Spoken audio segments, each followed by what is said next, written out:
While everybody's talking about a market crash, the imminent interest rate hikes, and everything else that's happening that's bad in the real estate market right here in the GTA, let's actually talk about actionable things that we can look forward to and potentially use to our advantage as the market is changing in the near term. Let's talk about the market bottom.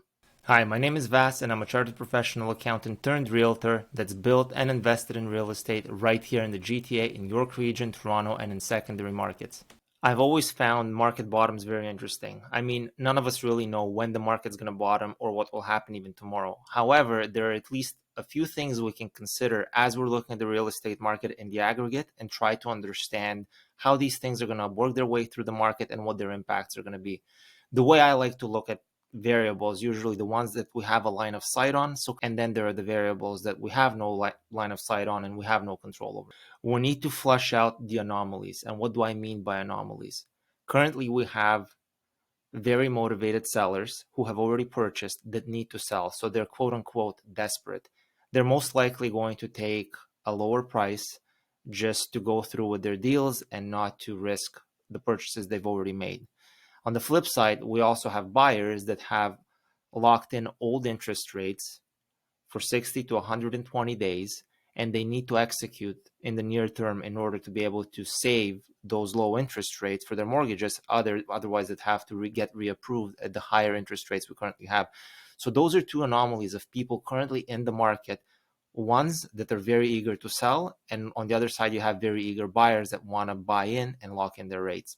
So those anomalies have to be out of the market, and that's going to happen this summer. But until then, there's going to be a lot of variability and a lot of quote unquote good deals that happen because people will be selling probably lower than market.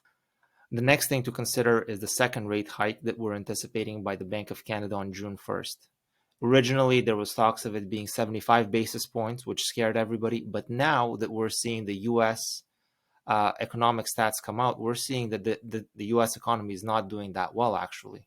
So now forecasts and people in the mortgage industry are thinking, you know what? If we get a rate hike on June 1st of 2022, likely it's going to be 50 basis points. As of a week ago, it was absolutely certain we're going to have a very high rate hike. 75 basis points was on the table.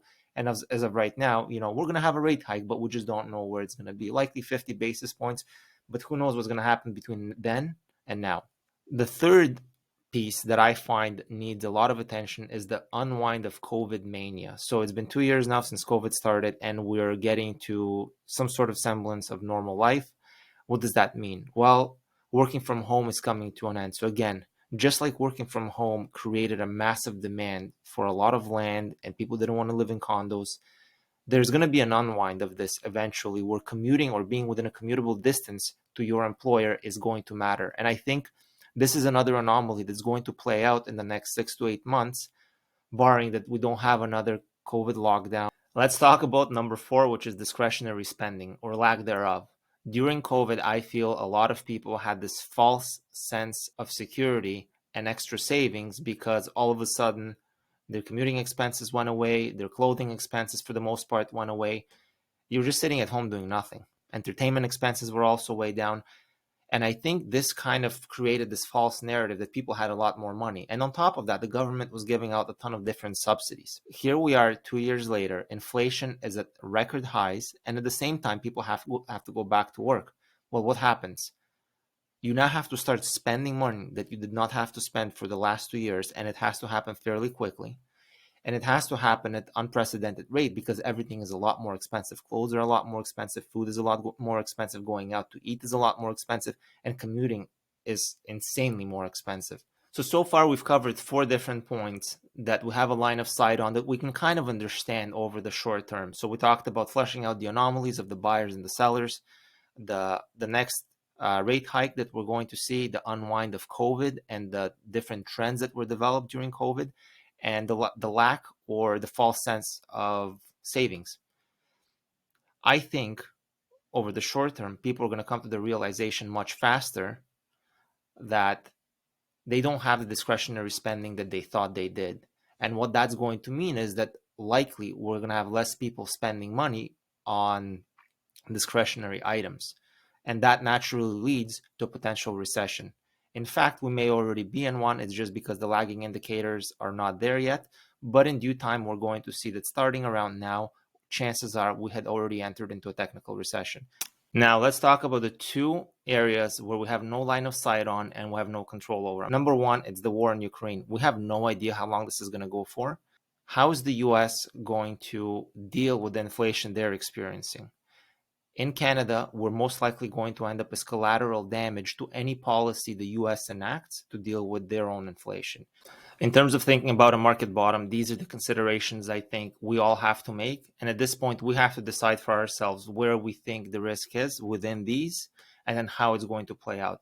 The way I look at this is within the next 3 to 6 months, we're going to for sure know whether or not we're in a recession. Case scenarios, everything kind of gets slowed down so that we're not dealing with these drastic increases and decreases in rates and in policy to combat things that are happening as they're happening. When looking at this from a real estate perspective, whether you should buy or sell, it becomes a little bit more nuanced. So, for example, if you're a first-time home buyer and you're not in a rush, this is absolutely the time to kind of sit back and evaluate your options. The way I consider being on the sidelines is, what is your downside risk of not buying right now? Well, the downside risk is, well, what if prices shoot up again and then you're further priced out of the market? Well, to me, it seems the probability of that happening right now are low. In fact, the probability of prices going further down is much higher. So I think your downside risk of sitting back and doing nothing is fine. If you're somebody that's considering selling a property, to buy a property, to upgrade or downsize, I think at this point it doesn't really matter as much, because you're either going to be selling one inflated asset and buying another inflated asset, or you're going to be selling another discounted asset and getting a discount on the purchase you make. The key here is you have to act very quickly between both purchase and sale in order not to get caught in a position where the market drastically changes when you sell versus when you buy.